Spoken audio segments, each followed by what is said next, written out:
My dad moved us to Lubbock in the mid-50s, so we moved from Waco to Lubbock when I was about 1 and my brother was 2.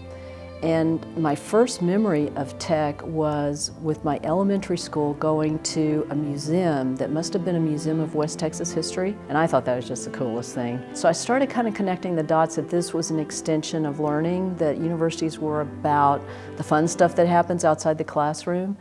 And then my mother was taking classes toward a master's degree in math, and I think she just needed us busy during the summer, and she heard about the Kinderschule and signed us up, but we sang songs in German and played games. But the crazy thing was that Mr. Alexander taught the course, and that would be my main professor all through my college days. So I met him when I was 10 years old, and then saw him again at age 18 when I started German at Texas Tech.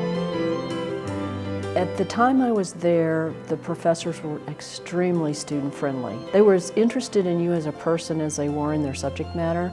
I can remember the day Mr. Alexander asked me to stay after class, and he said, "Frau Shipley, I think you could be a good German teacher and you should continue in your degree." I really loved my time in the classroom, and then I became an honors director, and that's when I made the transition to administration, because that was about getting people to do things that moved a university forward, and that was really a nice trajectory for my profession. I enjoyed being a professor for about 15 years, and then I got really excited about helping universities progress.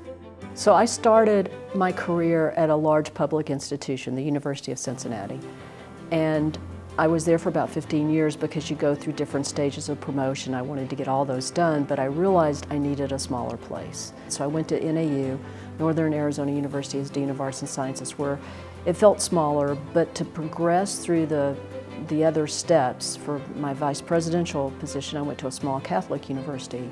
And then I went on to 2 presidencies, Shepherd in West Virginia, and then finally got back to Texas at Midwestern State University.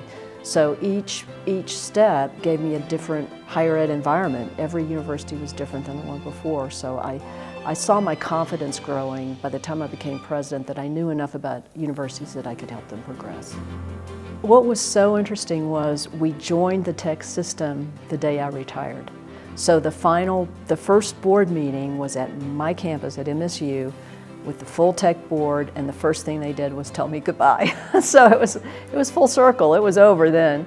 But it was extremely meaningful because it felt like I was honoring the university the way it had honored me, and that was a very special moment. It is our privilege to recognize Suzanne Shipley as a 2025 College of Arts and Sciences Distinguished Alumni recipient.